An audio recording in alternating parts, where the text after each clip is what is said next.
मी सगळ्यांनीच ठरवलेलं होतं, कुणालाही त्या हायगाई करायची नाही। जे दोषी असतील, जे कोणी त्याच्याशी संबंधित असतील, कुणीही असलं तरी त्यांच्यावर कारवाई करायची आणि त्या दिवसापासून ह्या गोष्टीला सुरुवात झालेली आहे। एक आहे की महिना होऊन गेला, त्यांचं कुटुंब देखील, त्यांची पत्नी असेल, त्यांची मुलगी असेल, त्यांचा भाऊ असेल, ते पण थोडे चिंतेत आहे की बाबा पुढे काही होतंय का नाही, होतंय की नाही, होतंय की नाही।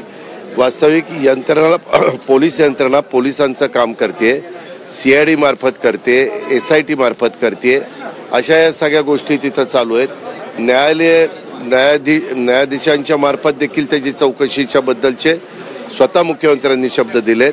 आम्ही सगळ्यांनी तिथं अशी भूमिका घेतली, जे कोणी दोषी असतील त्यांना अजिबात त्याच्यामध्ये थारा द्यायचा नाही, कारण ही निगृण हत्या ही शिवशाहू फुले आंबेडकरांच्या महाराष्ट्रामध्ये कुणीच खपून घेणार नाही आणि त्याच्यामुळं कुणीही दोषी असेल तर त्यांचे धागेदोरे चौकशीमध्ये मिळाले तर त्यांच्यावर ॲक्शन घेतली जाणार आहे। हे स्वतः एकनाथराव शिंदेंनी पण काल का परवा साताऱ्यामध्ये सांगितलं। ज्यावेळेस पत्रकार मित्र तुम्ही आम्हाला वेगवेगळ्या ठिकाणी प्रश्न विचारता तेव्हा मी पण सांगितलंय आणि राज्याच्या प्रमुखांनी पण सांगितलेलं आहे। खरोखरीच ही घटना अतिशय निगृण आणि माणुसकीला काळीमा फासणारी अशा प्रकारची आहे।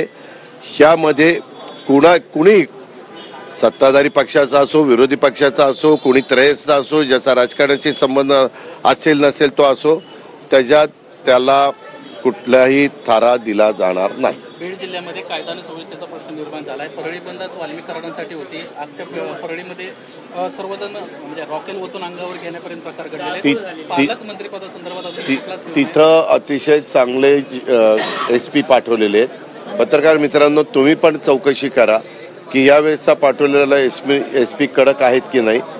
त्यांना पूर्णपणे कुठलाही राजकीय हस्तक्षेप होऊ न देता तुम्ही कायदा सुव्यवस्था ही नीटपणे राखायची अशा पूर्ण सूचना त्यांना दिलेल्या आहेत, पूर्ण अधिकार दिलेला आहे। पालकमंत्री पदाची जबाबदारी घेणार का बीडची? कारण ज्या राज्यामध्ये पालकमंत्री पद, मंत्रीपद, डिपार्टमेंट वाटप हा सगळा अधिकार जो राज्याचा मुख्यमंत्री असतो त्यांचा असतो। पाठीमागच्या काळामध्ये एकनाथराव शिंदेंच्याकडे तो अधिकार होता, कारण ते राज्याचे प्रमुख होते। आता सर्वांनी आम्ही देवेंद्र फडणवीस साहेबांना मुख्यमंत्री केलेलं आहे, त्याच्यावर त्यांचा अधिकार आहे।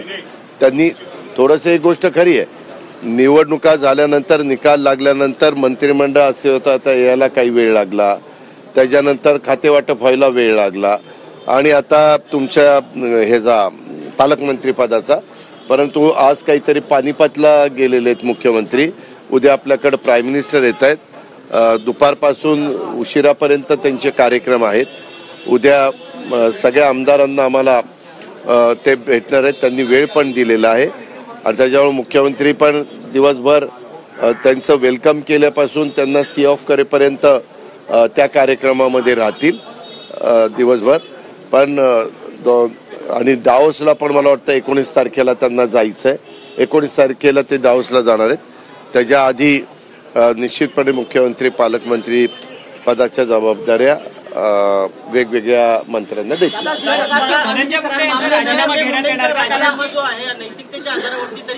जे कोणी दोषी असेल त्यांच्यावर कारवाई करा असं मुख्यमंत्र्यांना सांगितलेलं आणि मुख्यमंत्री त्या पद्धतीनं दोषींवर कारवाई करतायत।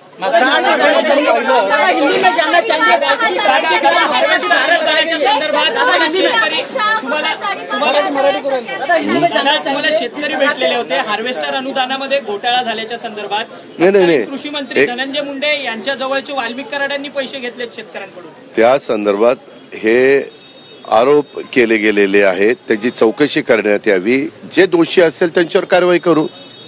मी आता म्हणलं की तू माझ्याकडनं ₹1,00,000 घेतले नाही, मग तेच म्हणतो ना, मी पण शेतकरी आहे बाबा, मी शेतकरी म्हणूनच म्हणतोय की तू माझ्याकडनं ₹1,00,000 घेतले। मी त्याच्याबद्दल एवढंच तुम्हाला सांगतो, मी काय करतो, तुम्हाला वेळ देतो त्यावेळेस तुम्ही तिसऱ्यातच शिरता।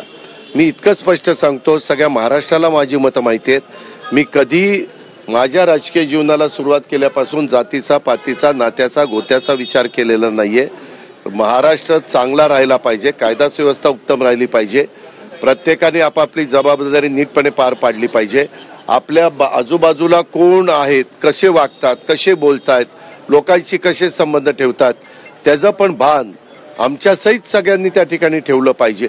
आणि चुकीची माणसं असतील तर त्यांना बाजूला केलं पाहिजे. या संदर्भामध्ये आता ज्या काही इन्क्वायऱ्या चालल्यात किंवा आपण जे म्हणताय, कुठल्याही गोष्टीमध्ये कुठल्याही डिपार्टमेंटमध्ये जर कुणाला काही लाच द्यावी लागली असेल आणि त्याचे पुरावे असतील तर ते आम्हाला द्या. आम्ही त्याची चौकशी करू आणि दोषींना त्या ठिकाणी शासन करू. त्याच्यामध्ये कुणालाही पाठीशी घातलं जाणार नाही.